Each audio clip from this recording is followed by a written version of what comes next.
Mic, कहानी की शुरुआत में हमें रास्ते में जाते हुए दो बसें दिखाई जाती हैं। उन बसों में बहुत सारी फीमेल स्टूडेंट्स होती हैं, जो सभी अपनी क्लास के लिए जा रही होती हैं। उन्हीं में से एक का नाम मित्सुको था, जो दिखने में काफी प्यारी थी। वो अपनी नोटबुक में कुछ लिख रही होती है। तभी उसकी सहेलियाँ उससे कहने लगती हैं, क्या तुम हर वक्त लिखती रहती हो?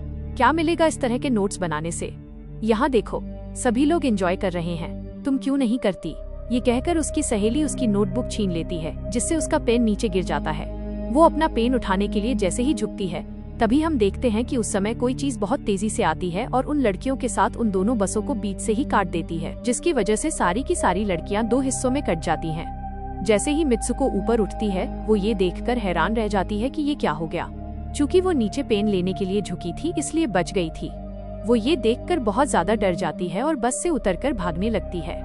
यहाँ हमें पता चलता है कि इन सभी को काटने वाली चीज कुछ और नहीं बल्कि हवा ही थी, जो सभी को काट रही थी। ये हवा अब मित्सुको के पीछे भी पड़ जाती है। ये देखते हुए मित्सुको चिल्लाते हुए काफी तेजी से भागने लगती है। भागते समय उसे आगे 4 लड़कियां और दिखाई देती हैं और वो उन्हें झुकने के लिए कहती है, लेकिन काफी देर हो चुकी थी। वो हवा उन्हें भी बीच से काटकर चली जाती है। हालांकि मित्सुको ने उनमें से एक लड़की को बचा लिया था। तभी उन्हें कुछ साइकिलिंग करती हुई लड़कियां नजर आती हैं, जो कहीं जा रही थीं। वे उन्हें भी बचाने की कोशिश करती हैं, लेकिन वो हवा उनके साथ भी वही करती है जो अभी उसके दोस्तों के साथ हुआ था, और इसी दौरान वो लड़की भी मारी जाती है, जिसे मित्सुको ने अभी उस अदृश्य चीज से बचाया था। अब वो ये देखकर काफी डर जाती है और इधर उधर भागने लगती है। आगे हम देखते हैं कि मित्सुको जब एक नदी के पास जाती है, तो वो ये देखकर हैरान रह जाती है कि उस नदी में भी पहले से बहुत सारी डेड बॉडीज पड़ी हुई थी, जिन्हें हवा ने यानी उस अदृश्य चीज ने काट दिया था। वहाँ से वो एक डेड बॉडी के कपड़े लेकर चेंज कर लेती है। अगले सीन में हम देखते हैं कि मित्सुको चलते चलते एक स्कूल में पहुँच चुकी है, जहाँ पर और भी बहुत सारी फीमेल स्टूडेंट्स थीं। उनका यूनिफॉर्म मित्सुको के यूनिफॉर्म से काफी अलग था, जिससे ये साफ था कि वो उनके स्कूल की स्टूडेंट नहीं थी। तभी एक लड़की मित्सुको के पास आती है और उससे कहने लगती है कि तुम कैसी हो।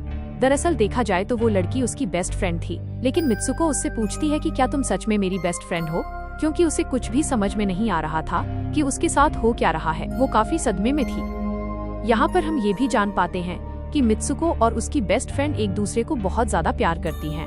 तभी वहाँ पर तेज हवा चलती है और मित्सुको डरकर बिल्डिंग के अंदर चली जाती है।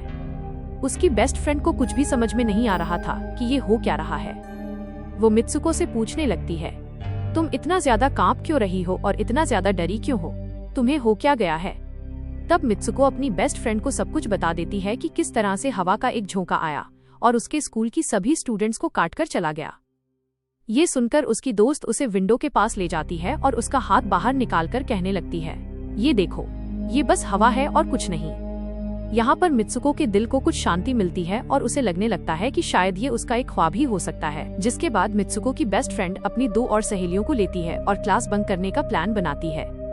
जैसे ही ये चारों क्लास के बाहर जाने के लिए निकलने ही वाली होती हैं, तभी वहाँ पर उनकी टीचर आ जाती हैं और उन्हें देख लेती हैं, लेकिन वे चारों वहाँ से भाग जाती हैं। वे चारों भागते भागते एक झील के पास आ जाती हैं। वहाँ पर मित्सुको की बेस्ट फ्रेंड अपनी दोनों सहेलियों को भी उसके उस ख्वाब के बारे में बताती है। तभी उनमें से एक लड़की कहती है कि हो सकता है कि ये सच हो, जैसे मिरर वर्ल्ड होती है, जहाँ पर इस दुनिया से बिल्कुल अपोजिट यानी उल्टा होता है। ये कहकर वो तालाब में एक पत्थर फेंकती है और कहने लगती है, देखो, यहाँ पर मैंने पत्थर फेंका है, लेकिन हो सकता है कि दूसरी दुनिया में मैंने ऐसा ना किया हो। तभी अचानक उस तालाब में से एक मगरमच्छ निकलकर आता है और उनमें से एक लड़की को खा जाता है। फिर वो लड़की कहने लगती है, देखो, मैंने कहा था ना, जो इस दुनिया में होता है वो उस दुनिया में बिल्कुल भी नहीं होता, और जो उस दुनिया में हो रहा है वो इस दुनिया में नहीं हो सकता। तो इसको भी उसी दुनिया में मगरमच्छ ने खाया है। और यहाँ पर ये देखो, ये तो बिल्कुल सेफ है। उसी झील के पास एक बेड नजर आता है। ये चारों उस बेड से तकिए को उठाकर खेलने लगती हैं। तभी हम देखते हैं कि दूर से 2 लड़कियां इन्हें देख रही थी। उन दोनों लड़कियों में से एक दुल्हन बनी हुई थी, क्योंकि इन दोनों लड़कियों ने आपस में एक दूसरे से शादी कर ली थी। इसके बाद उनमें से एक फ्रेंड बताती है कि हमें कुछ ऐसा करना होगा जो उस दुनिया में इम्पॉसिबल हो, क्योंकि हमारी किस्मत तो पहले से लिखी जा चुकी है, लेकिन हम इसे बदल भी सकते हैं। जिसके बाद ये सभी लड़कियां अपने स्कूल में वापस आती हैं और अगला लेक्चर लेने के लिए क्लास में चली जाती हैं। तभी मित्सुको देखती है कि उसके पास एक तकिया पड़ा हुआ है। अब जैसे ही वो इस तकिए को उठाने के लिए नीचे झुकती है, तभी उसकी टीचर पूरी क्लास में गन से फायर करने लगती है। जैसे ही मित्सुको उस तकिए को उठाकर ऊपर देखती है, तो उसकी क्लास की सभी लड़कियां मारी जा चुकी होती हैं। यहाँ पर एक बार फिर वो बच जाती है, जैसे पिछली बार अपने सपने में बच गई थी। मित्सुको की टीचर उसके पास आकर कहती है, तुम्हारी हिम्मत कैसे हो गई इस क्लास को बंक करने की, तुम्हारा भी मरना तय है। तभी उसी वक्त 2 लड़कियां और आ जाती हैं और मित्सुको को बचाकर वहां से भागने की कोशिश करती हैं, लेकिन एक दूसरी टीचर वहां आकर उन दोनों लड़कियों को मौत के घाट उतार देती है। अब जितने भी स्टूडेंट्स की जान बच गई थी, मित्सुको उनके साथ बाहर भागने लगती है, लेकिन स्कूल की सभी टीचर्स उन सभी लड़कियों पर फायरिंग करने लग जाती हैं। अब यहाँ पर फायरिंग के दौरान सभी लड़कियां जैसे ही वहाँ से बाहर आती हैं, तो वहाँ हवा उन्हें काट देती है।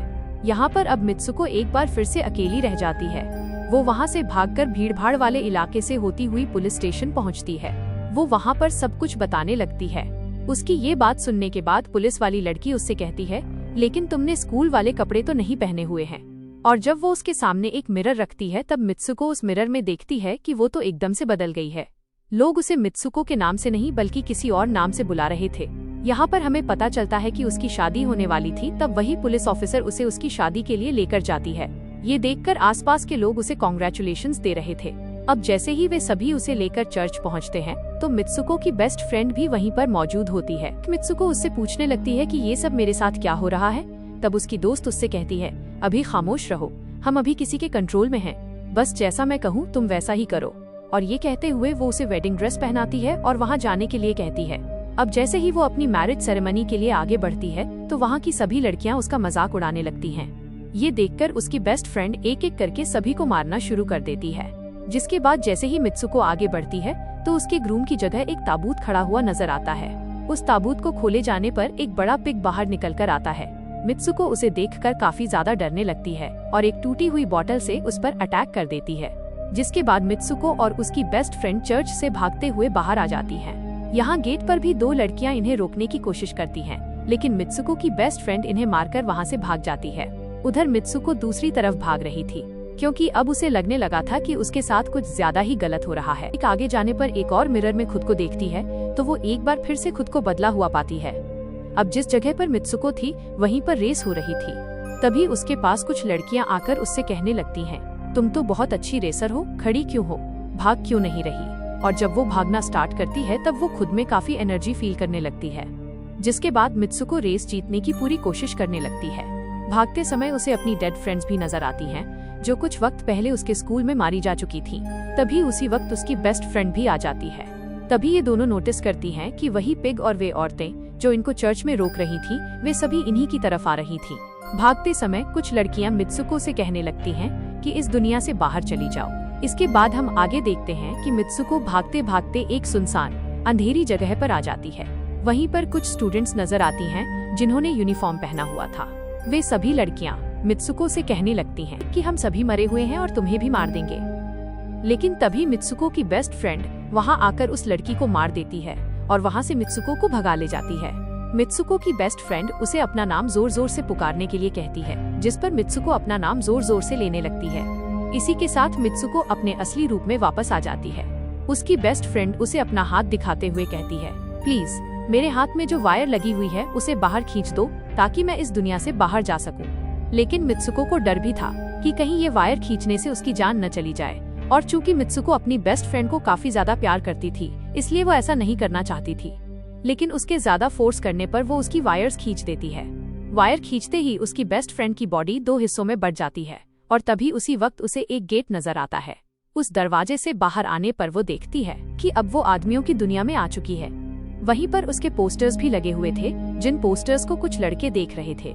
तभी एक लड़का मित्सुको के पास आकर कहता है, तुम फ्यूचर में हो। इस बात को सुनते ही वो बेहोश हो जाती है। कुछ समय के बाद जब उसे होश आता है, तब वो आगे बढ़ती है।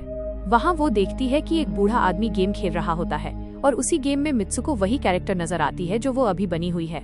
मित्सुको को देखते ही वो बूढ़ा आदमी कहने लगता है, मैंने ही इस गेम को बनाया है और मैं ही हूँ जो तुम लोगों को कंट्रोल कर रहा हूँ। तुम तो बहुत पहले मारी जा चुकी थी, लेकिन मैंने तुम्हारा डीएनए लेकर तुम्हें फिर से बनाया।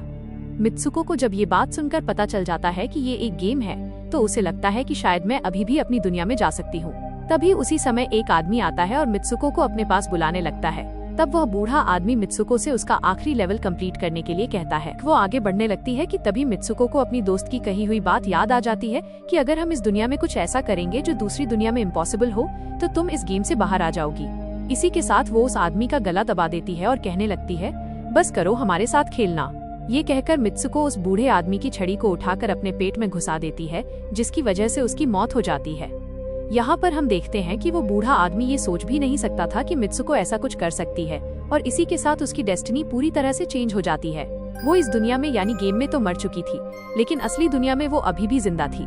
आगे हमें ये भी दिखाया जाता है कि मित्सुको के बाकी के कैरेक्टर्स भी किसी न किसी वजह से अपने आप को मार लेते हैं, और अब वे सभी इस गेम का पार्ट नहीं थे।